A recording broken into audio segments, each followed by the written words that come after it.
चलिए अगला जो टॉपिक है बीम ऑफ लाइट। तो बीम ऑफ लाइट यानी इसको क्या बोलेंगे, प्रकाश पुंज। प्रकाश पुंज। तो बीम ऑफ लाइट क्या होता है, प्रकाश जहाँ से निकलता है उसके आधार पर उसको हम तीन कैटेगरी में बांट देते हैं। ठीक है, प्रकाश जिस तरीके से कहीं किसी वस्तु से बाहर निकल रहा है तो तीन तरीके से निकल सकता है। पहला होता है अभिसारी, अभिसारी प्रकाश पुंज। ओके। दूसरा होता है अपसारी प्रकाश पुंज।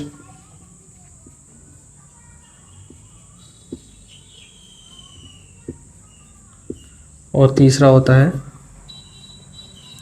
समांतर प्रकाश पुंज। ओके, तो तीन प्रकार से प्रकाश पुंज आपको देखने को मिलता है। अभिसारी प्रकाश पुंज क्या होता है, जब सारी की सारी किरणें किसी एक जगह पर जाके मिले, जैसे ये प्रकाश किरणें ऐसे जाकर किसी एक पॉइंट पर लग रहा है कि मिल रही हैं, तो अब क्या बोलेंगे इसको, अभिसारी। ये सभी इकट्ठी हो रही हैं एक जगह पर। और इसी का उल्टा अपसारी है, ये सारी की सारी किरणें एक जगह से निकलती हुई दिखाई देती हैं कि सब की सब किरणें एक जगह से निकल रही हैं, इसे बोलेंगे अपसारी, मतलब फैल रही हैं। और समांतर प्रकाश पुंज, जब एक किरण दूसरे के समांतर हो जाए इस तरीके से, इसे बोलेंगे समांतर प्रकाश पुंज। तो प्रकाश पुंज तीन तरीके का हो गया।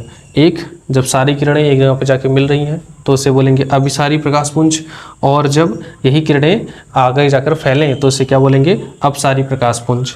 और ठीक समांतर क्या होता है, समांतर प्रकाश पुंज जब एक किरण दूसरे के समांतर होती है तो इसे बोलेंगे समांतर प्रकाश पुंज। ठीक है, ये नोट कर लीजिए, आगे बढ़ें। अब अगला देखेंगे ऑप्टिकल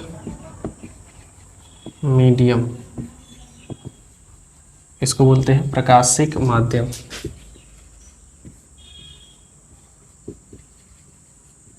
प्रकाशिक माध्यम। तो ऑप्टिकल मीडियम क्या होता है, प्रकाशिक माध्यम, यानी जिस वस्तुओं से प्रकाश होकर निकलता है वहाँ पर क्या बोलते हैं उसे, प्रकाशिक माध्यम। यानी जिन वस्तुओं से प्रकाश होकर जाए उसे क्या बोलेंगे, प्रकाशिक माध्यम। आप लिख सकते हो जिनसे, जिन वस्तुओं से प्रकाश होकर जाए उसे प्रकाशिक माध्यम कहते हैं। ठीक है, माध्यम कहते हैं। तो जैसे एग्जाम्पल इसका क्या हो जाएगा, जैसे जल हो गया, वायु हो गया, ठीक है, कांच हो गया, कागज हो गया, ये सबसे प्रकाश होकर जाता है तो इसे क्या बोलेंगे, प्रकाशिक माध्यम। अब आगे प्रकाशिक माध्यम के प्रकार। प्रकाशिक माध्यम के प्रकार, तो जो प्रकाशिक माध्यम होता है वो तीन प्रकार का होता है। ठीक है, एक होता है पारदर्शी, ठीक है, दूसरा होता है अल्प पारदर्शी, और तीसरा होता है अपारदर्शी। पारदर्शी क्या होता है, जब जिसमें से प्रकाश किरणें आर पार आसानी से निकल जाए, उसमें कोई समस्या ना हो। जैसे जल से आर पार निकल जाएगी, वायु से आर पार निकल जाएगी, कांच से भी आर पार आसानी से निकल जाएगी, जिसे बोलेंगे पारदर्शी। अल्प पारदर्शी, जिसमें से बहुत कम प्रकाश किरणें, जैसे तेल लेपित कागज अगर कोई हो गया, तेल लेपित कागज यानी ऐसा कोई कागज जिसमें तेल लगा हो, या कपड़े से बहुत कम प्रकाश किरणें आर पार हो पाती हैं। जैसे बहुत अल्प मतलब क्या होता है, बहुत कम प्रकाश किरणें आर पार हो पाएँ। अपारदर्शी, जिसमें से प्रकाश किरणें बिल्कुल भी आर पार ना हो पाए, इसमें से प्रकाश किरणें बिल्कुल भी आर पार ना हो पाए। जैसे आपका हो गया लकड़ी से आर पार बिल्कुल भी नहीं होगा। कोई दीवार हो गया, मिट्टी हो गई, इन सबसे प्रकाश किरणें आर पार बिल्कुल भी नहीं हो पाती हैं। तो ये हो गया आपके प्रकाशिक माध्यम, ये सब प्रकाशिक माध्यम है। ठीक है, चलिए आगे बढ़े, नोट करिए।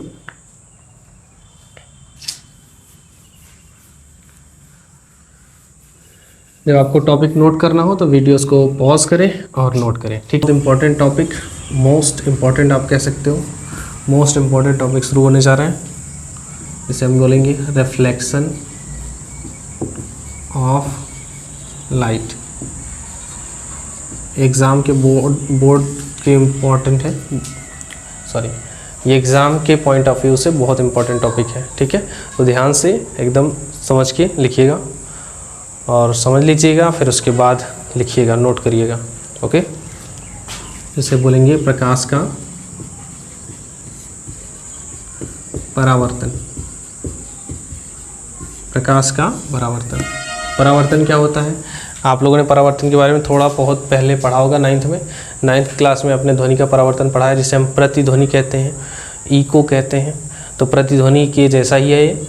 जब प्रकाश की किरणें कहीं किसी वस्तु से टकराती हैं और टकरा कर वापस आ जाती हैं तो उसे बोलेंगे क्या? प्रकाश का परावर्तन। ठीक है, जैसे यहाँ हम आपको दिखाई दे रहे हैं, क्योंकि प्रकाश किरणें हमारे पर पड़ी और फिर हमसे टकरा कर वापस आपके आंखों तक जा रही हैं, वीडियोस के थ्रू आपके आंखों तक जा रही हैं, तो ये प्रकाश की किरणें आपको तभी दिखाई दे रही हैं। ठीक है, तभी हम आपको दिखाई दे रहे हैं।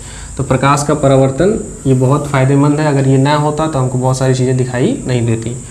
तो प्रकाश का परावर्तन क्या होता है? जब प्रकाश की किरणें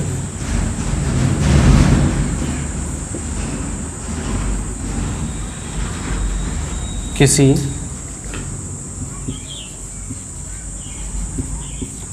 चिकने तल या चमकदार तल से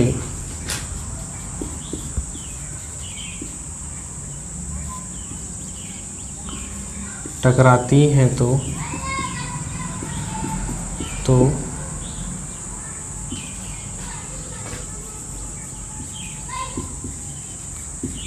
अधिकांश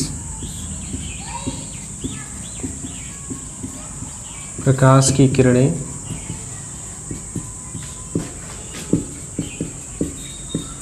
उसी माध्यम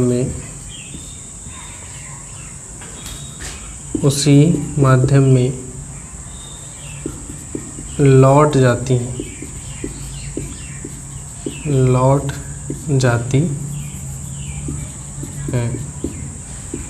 जहाँ से या जिस माध्यम से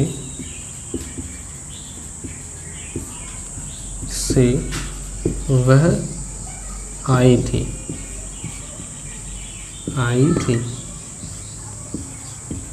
प्रकाश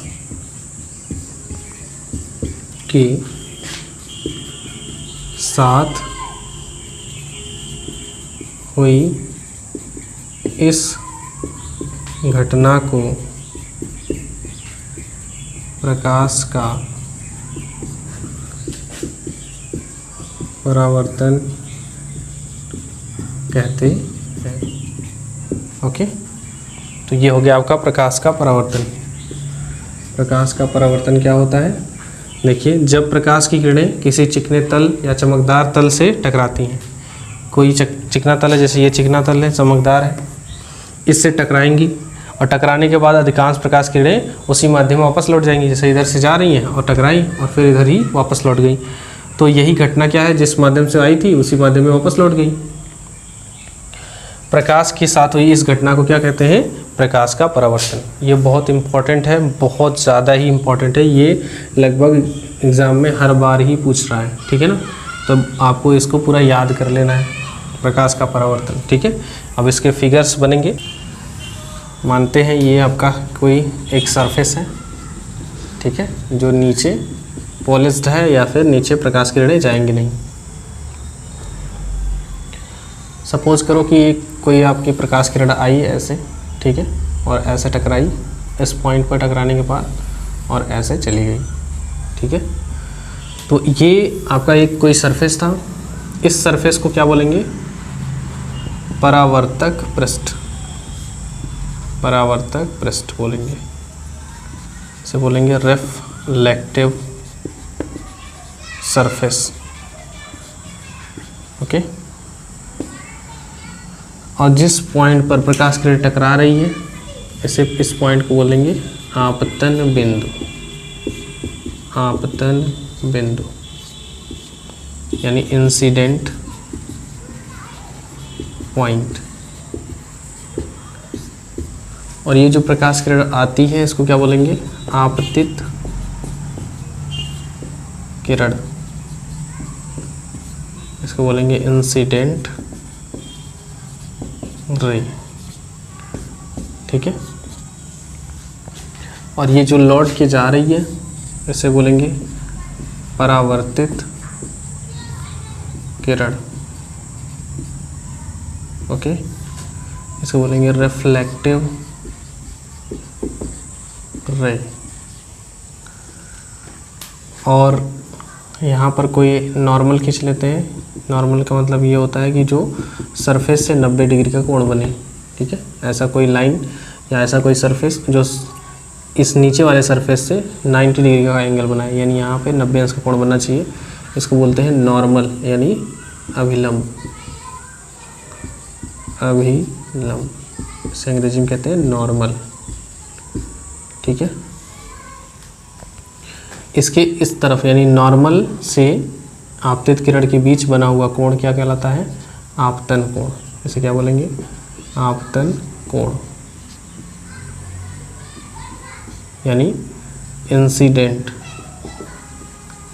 इंसिडेंट एंगल।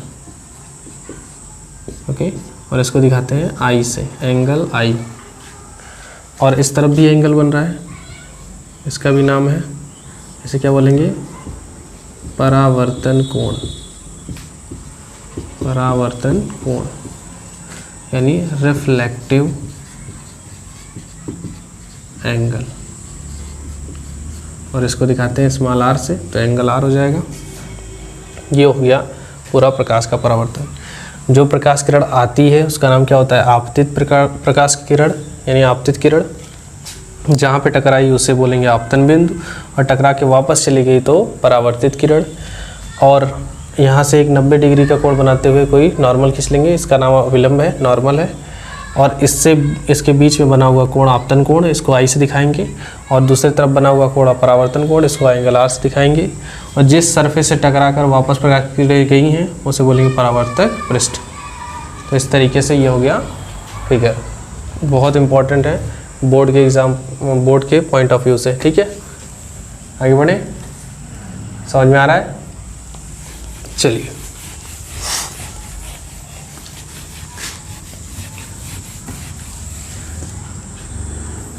अब आगे चलते हैं। हम देखते हैं अब परावर्तन के प्रकार, टाइप ऑफ रिफ्लेक्शन।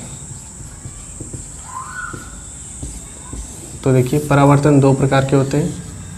ओके, एक होता है नियमित परावर्तन, नियमित परावर्तन, एक होता है अनियमित,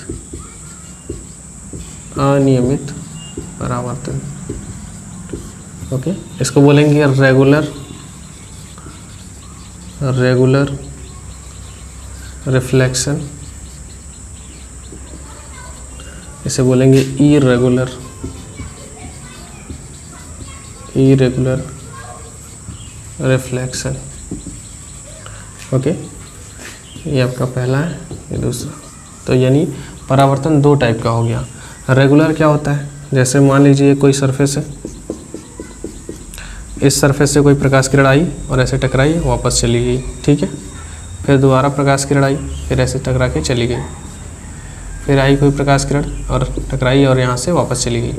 तो आप क्या देख रहे हो? एक पैटर्न बन रहा है, जिस एंगल से आ रही है वैसे ही जा रही है। ठीक है, यानी एकदम समांतर जा रही है। और इसमें क्या होता है? कोई सरफेस है जो खुरदुरा है और इस तरीके से, तो प्रकाश किरण ऐसे आई, ऐसे चली गई, ठीक है।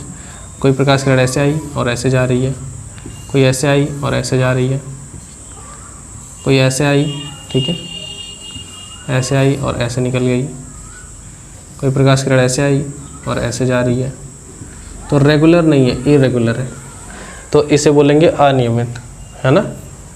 इसमें जो भी प्रकाश किरण है सही तरीके से नहीं जा रही हैं, कोई पैटर्न नहीं बना रही हैं, तो इसे बोलेंगे अनियमित परावर्तन। ओके, नोट करिए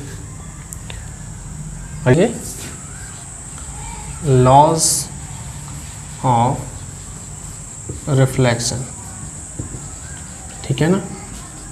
ये भी अपने आप में बहुत इम्पोर्टेंट है, परावर्तन का नियम, ठीक है, अपने आप में बहुत important topic, laws of reflection यानी परावर्तन का नियम, ठीक है, ये इम्पोर्टेंट है, ठीक है, तो इसको याद कर लीजिएगा। जैसे मान लीजिए, तो परावर्तन की पहली बात, तो परावर्तन के दो नियम हैं, ठीक है, कितने, दो, परावर्तन के दो नियम हैं। कौन कौन सा नियम है, तो पहला नियम है ये है कि एंगल आई बराबर क्या होता है, एंगल आर होता है, यानी जितना आपतित किरण रहेगी, आपतन कोण का मान जितना रहेगा उतना ही परावर्तन कोण का मान रहेगा। जैसे मान लीजिए यहाँ से परावर्तन हो रहा है, ऐसे प्रकाश किरण आई और ऐसे चली गई, ठीक है, तो मैंने बताया अभी आपको यहाँ पे एक कोई नॉर्मल होगा, जब 90 अंश का कोण बनेगा, इस तरफ कौन सा कोण होता है, कोण आई होता है, और इस तरफ कौन सा कोण होता है, कोण आर होता है। तो ये दोनों कोण आपस में बराबर होंगे। अगर मैं कह रहा हूँ कि आई कोण का मान 45 डिग्री है, तो कंफर्म है कि आर का भी मान कितना होगा, 45 डिग्री होगा। ओके, यही कहने का मतलब है, यानी आपतन कोण किसके कोण बराबर होता है, परावर्तन कोण के बराबर होता है। दूसरा, आपतित किरण, आपतित किरण कामा परावर्तित किरण तथा अभिलंब तीनों एक ही तल में होते हैं,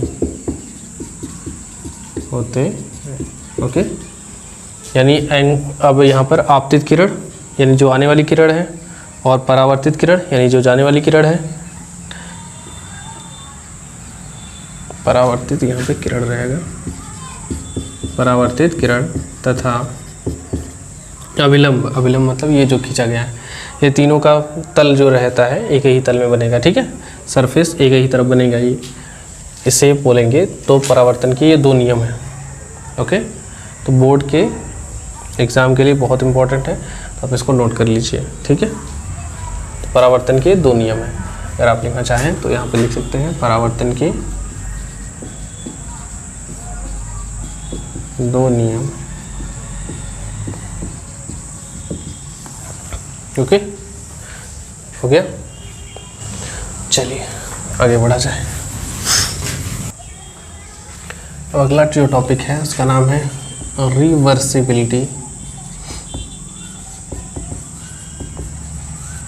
ऑफ लाइट, ओके। इसे बोलेंगे प्रकाश की उत्क्रमणीयता। पहली बार आप सुन रहे हो, स्कूल में पढ़ाया गया होगा तो आपको पता होगा। चलिए देखिए, रिवर्सिबिलिटी ऑफ लाइट, प्रकाश की उत्क्रमणीयता। अब देखिए उत्क्रमणीयता का मतलब क्या होता है। उत्क्रम मतलब होता है रिवर्स हो जाना, यानी कोई काम हुआ है फिर वापस उसको फिर से वही उसी स्थिति में ला देना, रिवर्स कहते हैं उसको। चलिए देखिए रिवर्सिबिलिटी क्या होता है। जैसे मान लीजिए ये कोई सरफेस है, ठीक है, प्रकाश किरण ऐसे आई और ऐसे टकराई और टकराने के बाद फिर वापस ऐसे चली गई, ठीक है। और मान लीजिए हम यहाँ पर भी एक मिरर रख दिए, यहाँ पर क्या रख दिए, एक मिरर, एक दर्पण, ठीक है, एक यहाँ पे हमने दर्पण रख दिया। अब जब प्रकाश किरण इस पे टकराएगी फिर वापस इसी मार्ग पर वापस लौट आएगी, जैसे गई थी वैसे वापस लौट के चली जाएगी।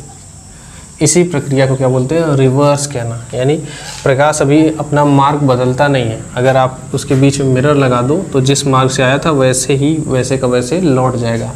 इसी घटना को क्या बोलते हैं, प्रकाश की उत्क्रमणीयता। यानी अगर आप लिखना चाहो तो आप इसको लिख सकते हो, प्रकाश के मार्ग में यदि हम कोई दर्पण ला कर रख दें तो प्रकाश जिस माध्यम से आया था, जिस तरीके से आया था, उसी पाथ को या उसी रास्ते को फॉलो करते हुए वापस लौट जाता है। ठीक है ना, इसे क्या बोलेंगे, प्रकाश की उत्क्रमणीयता। ठीक है, तो आप इसको नोट कर लो। ये छोटी सी घटना है या छोटा सा टॉपिक है, प्रकाश की उत्क्रमणीयता। आप इसको लिखना चाहो तो इस तरीके से लिख सकते हो, जब प्रकाश के मार्ग में कोई दर्पण रख दिया जाए तो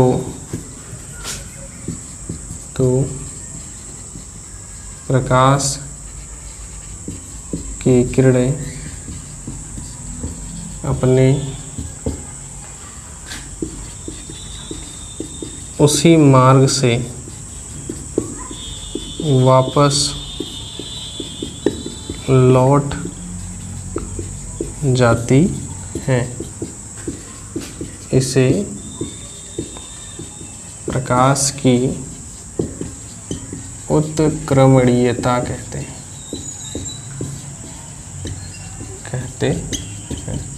ओके, ये आप नोट कर लीजिए और फिगर बना लीजिए। ठीक है, अगला टॉपिक है इमेज, यानी वस्तु या सॉरी प्रतिबिंब। इसको क्या बोलेंगे, प्रतिबिंब। ये जो टॉपिक है इसका नाम क्या है, प्रतिबिंब। प्रतिबिंब क्या होता है, जब भी प्रकाश की किरणें टकराती हैं एक दूसरे से, एक दूसरे को क्रॉस करती हैं, टकराती है, तो वहाँ एक इमेज बनता है। ठीक है ना, अब ये इमेज दो टाइप का हो जाता है। जैसे मान लीजिए प्रकाश किरण ऐसे जा रही है, एक प्रकाश किरण, और दूसरी वाली आई और इसको यहाँ पे काट दी। ठीक है, तो यहाँ पर क्या बनेगा, यहाँ पर बनेगा इमेज। ठीक है, यहाँ क्या बनेगा, इमेज बनेगा। अब ये जो इमेज बनेगा वो दो टाइप का होता है। ठीक है, कितने टाइप का, दो टाइप का होता है। पहला होता है आपका रियल इमेज, दूसरा होता है वर्चुअल।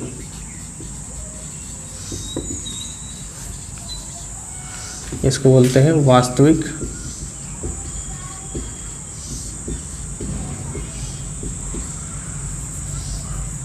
प्रतिबिंब,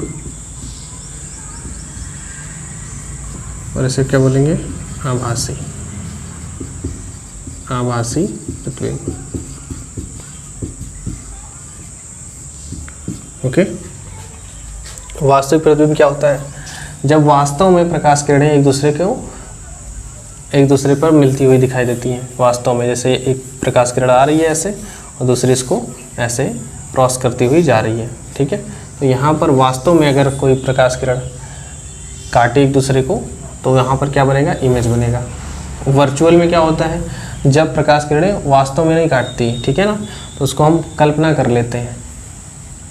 आगे इसके बारे में बहुत अच्छे से डिटेल्स समझना है। लेकिन जब प्रकाश किरण वास्तव में आभासी रूप में काटती हैं उसे आभासी प्रतिबिंब कहते हैं। ठीक है, इसको डिटेल्स समझेंगे आगे वाले टॉपिक में, आपको अच्छे समझ में आएगा। अगला टॉपिक है हमारा मिरर। ओके, जिसको कहते हैं दर्पण। तो दर्पण क्या होता है, दर्पण कोई ऐसी वस्तु जिससे प्रकाश का परावर्तन हो सके, यानी कोई भी ऐसी वस्तु जिससे प्रकाश का परावर्तन हो रहा है उसे हम क्या नाम देंगे, दर्पण देंगे। लेकिन ध्यान रहे तो लगभग हर ही वस्तुओं से प्रकाश का परावर्तन होता है। चाहे कोई भी वस्तु है उससे बिना प्रकाश का परावर्तन हुए हमें वस्तुएं दिखाई नहीं देंगी। तो प्रकाश का परावर्तन सभी वस्तुओं से हो रहा है तो क्या सबको दर्पण बोल दें, जी नहीं, सबको दर्पण नहीं बोलेंगे। दर्पण उसे बोलेंगे जिसमें हमारा प्रतिबिंब दिखाई देगा, यानी हम उसमें दिखाई देंगे या कोई वस्तु उसमें उसके अंदर दिखाई देगी। जैसे एक हमारा कोई कांच का मिरर है या कांच का कोई एक फ्रेम है, उसके पीछे कोई वस्तु रखी हुई है, पॉलिश करके कोई वस्तु रखी हुई है, अब उसके सामने कोई वस्तु रख रहे हैं तो उसका इमेज उस दर्पण के अंदर दिखाई दे रहा है, तो हम कहेंगे यह क्या है, एक प्रकार का दर्पण है। ठीक है। या अब ऐसी बहुत सारी चीज़ें हैं, जैसे कि प्लास्टिक में भी दर्पण क्या होता है, तो पहले तो समझ लीजिए दर्पण एक प्रकार का वस्तु ही है, बस उसके एक तरफ पॉलिशिंग रहता है या एक तरफ उसकी प्रकाश किरण नहीं जा पाती हैं और दूसरी तरफ से प्रकाश का परावर्तन होता है। तो पहले समझ लीजिए दर्पण क्या है। दर्पण एक प्रकार की ऐसी वस्तु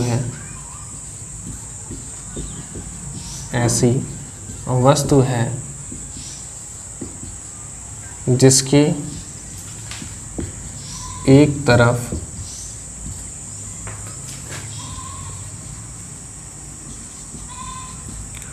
कलई होती है तथा दूसरे तरफ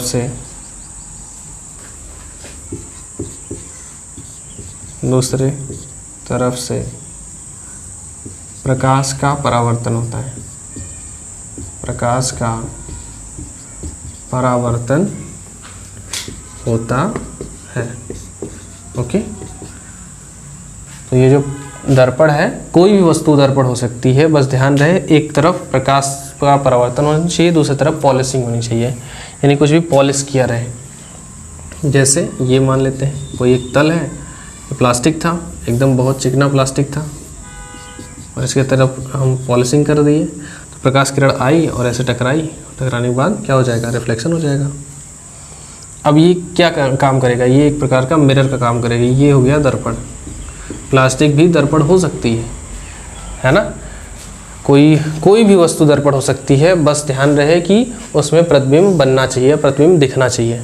इस दर्पण में, इस वस्तु में अगर प्रतिबिंब दिख रहा है तो हम इसको नाम देंगे दर्पण का। ठीक है समझ में। तो ये हो गया आपका दर्पण। अब देखेंगे दर्पण के प्रकार।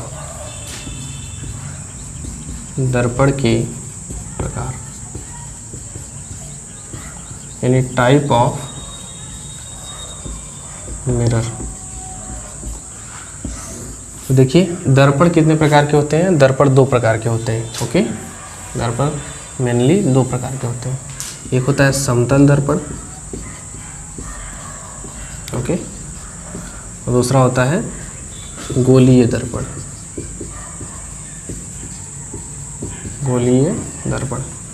इसको बोलते हैं प्लेन मिरर। ओके, ये आपका हो गया प्लेन मिरर। और दूसरा क्या होता है, स्फेरिकल मिरर।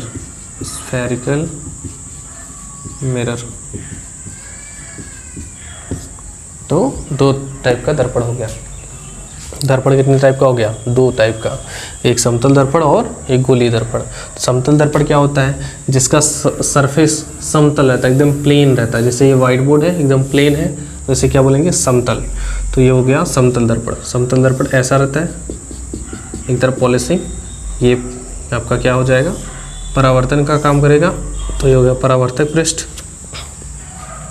और गोलीय दर्पण क्या होता है, जिसका जो तल रहता है वो गोलीय रहता है ना, ऐसा हो जाए। ठीक है, ऐसे प्रकाश किरण आए और ऐसे चली जाए। ठीक है, या फिर ऐसे भी हो सकता है, प्रकाश किरण आए और ऐसे चली जाए।